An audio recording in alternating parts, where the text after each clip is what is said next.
નેક ટેક અને ધર્મની જ રે, અને વળી પાણે પાણે વાત, એ તો સંતને શુરાના બેસણા, અમ ધરતીની અમીરાત.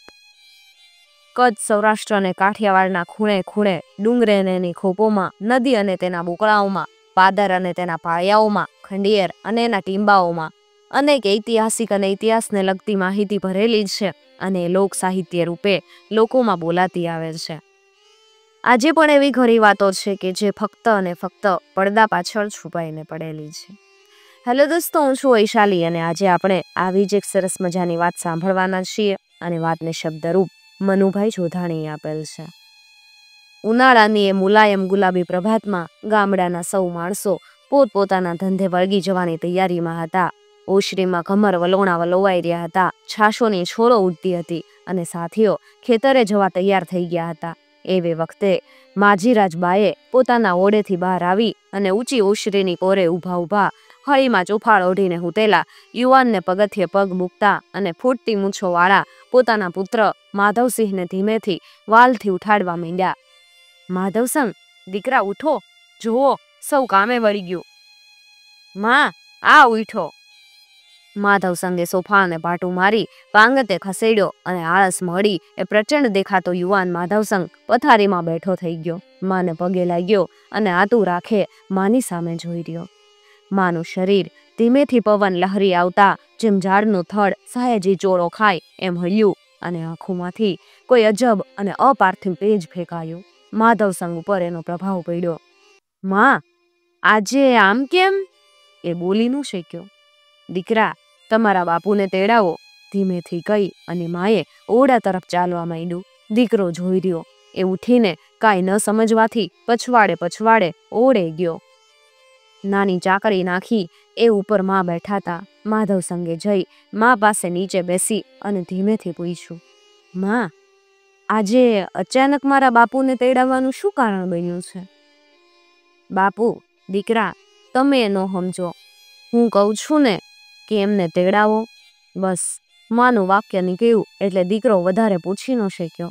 ઘરે કોઈ જાતની કમી નથી. ખેડ, ઉપજ, નીપજ કોઈ વાતે વાંધો નથી. ઘરનું રક્ષણ કરનાર પણ હું હજુ જુવાન જોથ બેઠો છું, અને માને શું કામ પડ્યું કે મારા બાપુને તાકીદે તેડાવે?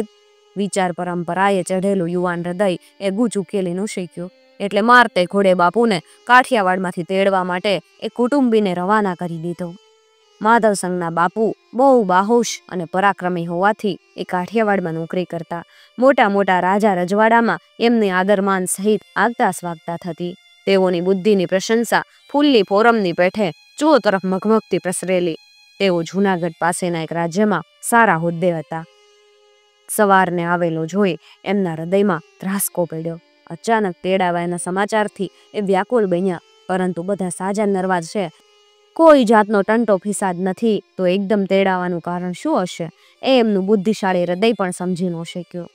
રાજકાજની અટપટી ગૂંચો ઉકેલનાર બુદ્ધિ ઘણી વખત બેર મારી જાય, એમ એમની બુદ્ધિ આનું કારણ સમજી શકી નહીં, એટલે તેઓ તાકીદે તૈયાર થઈ અને કમાલપુર આવી પહોંચ્યા.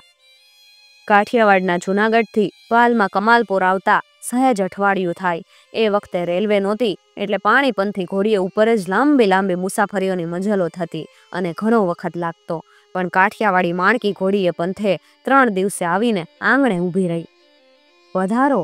ઓળે જતા ટૂંકો જ આદર સત્કાર મળ્યો. કેમ ઉતાવળે તેડાવ્યો? મારે સતી થવું છે, અજબ દૃષ્ટિ ફેંકતા માજીરાજબાએ જવાબ આપ્યો. હું બેઠો છતાં? આશ્ચર્યમાં હસતા અને સહેજ ગુસ્સે થયેલા ચહેરે એમણે પૂછ્યું. આપ પણ હવે કેટલા દિવસના મહેમાન છો? જાણે ભવિષ્ય વાંચતા હોય એમ એમણે અંતરિક્ષમાં ઊંચે જોયું અને આટલું બોલ્યા. દરબારના હૃદયમાં ભયની ધ્રુજારી આવી ગઈ. એમનું કાળજું થડકવા લાગ્યું, આંખે ઝાંઝવા વળ્યા. એમણે સતી તરફ જોયું અને કંઈક અજબ તેજ એમણે નિહાળ્યું. કેમ, તમને ખબર પડી ગઈ? ડરતા ડરતા એમણે પૂછ્યું. હા, હું ભવિષ્ય જોઈ શકી છું.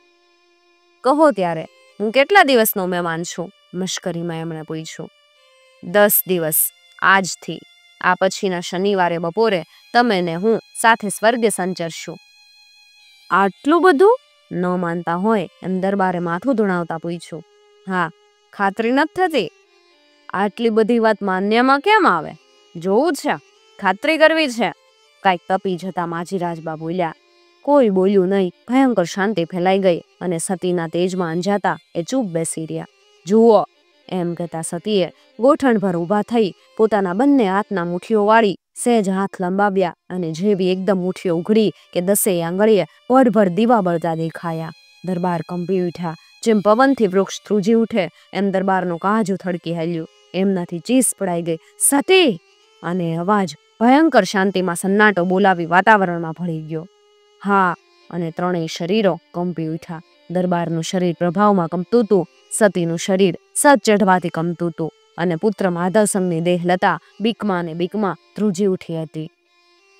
દિવસો ઉપર દિવસો વીત્યા અને આખાય ગામમાં વાયુ વેગે વાત પ્રસરી ગઈ. બાને બાને સૌ મળવા આવે ને એ વાતોની ચર્ચા ચલાવે.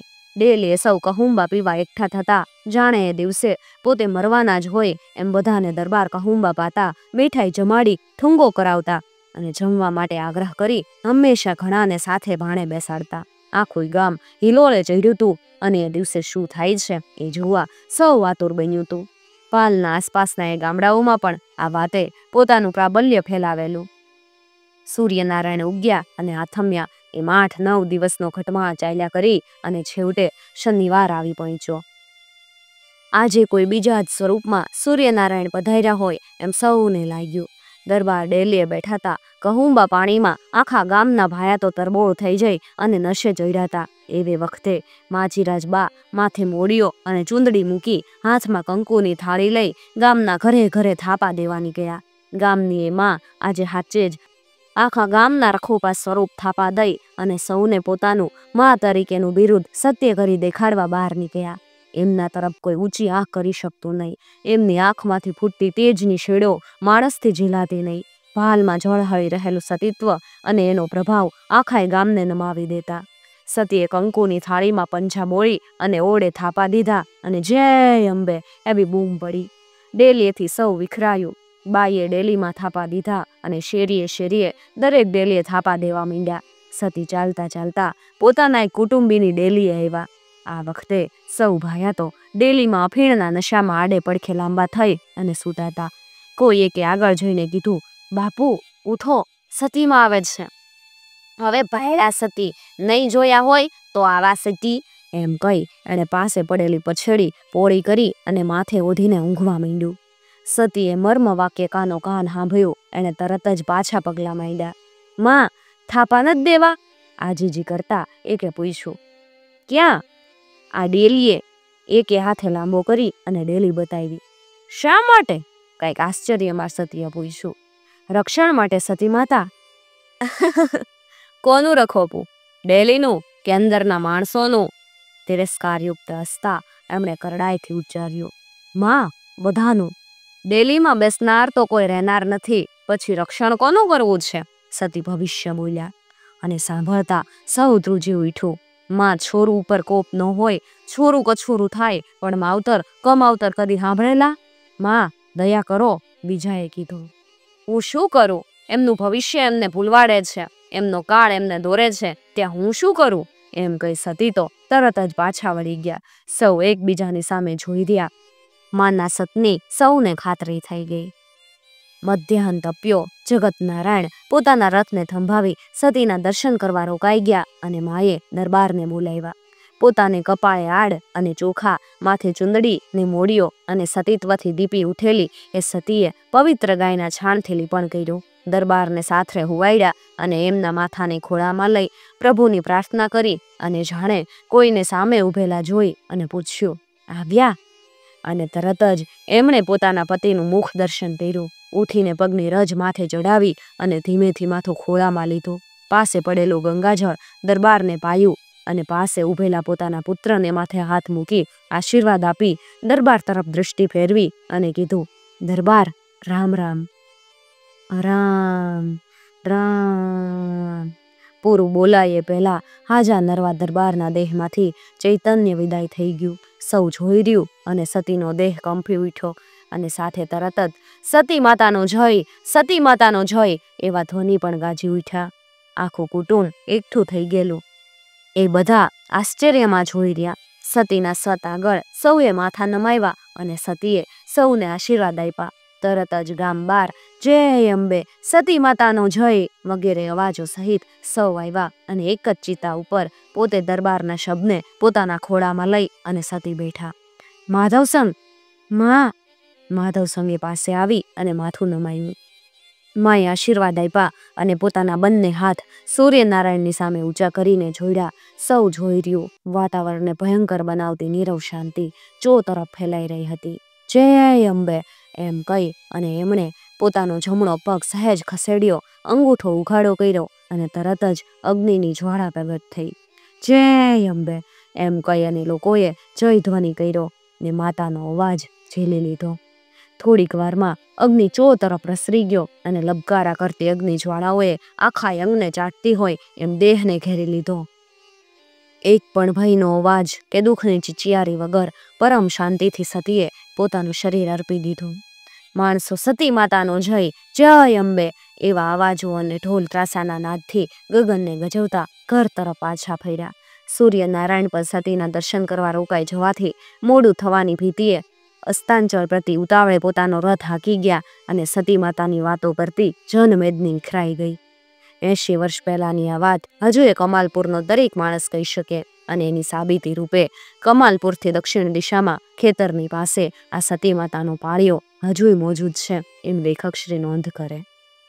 મિત્રો, તમને જો આવી વાતો સાંભળવી ગમતી હોય તો ચેનલને જરૂરથી સબસ્ક્રાઈબ કરી અને સાથે આપેલું બેલ આઇકોન પ્રેસ કરજો, જેથી આવનાર નવા વિડીયોઝની નોટિફિકેશન સૌથી પહેલાં તમને મળી શકે. અને ખાસ વાત મિત્રો, અમારો ઉદ્દેશ ફક્ત અને ફક્ત આપણા વિસરાઈ જતા લોક સાહિત્યને વધુમાં વધુ લોકો સુધી પહોંચાડવાનો છે. કોઈ ધર્મ સંપ્રદાય કે જ્ઞાતિ જાતિને ઠેસ પહોંચાડવાનો કે એનો પ્રચાર પ્રસાર કરવાનો અમારો કોઈ ઈરાદો નથી.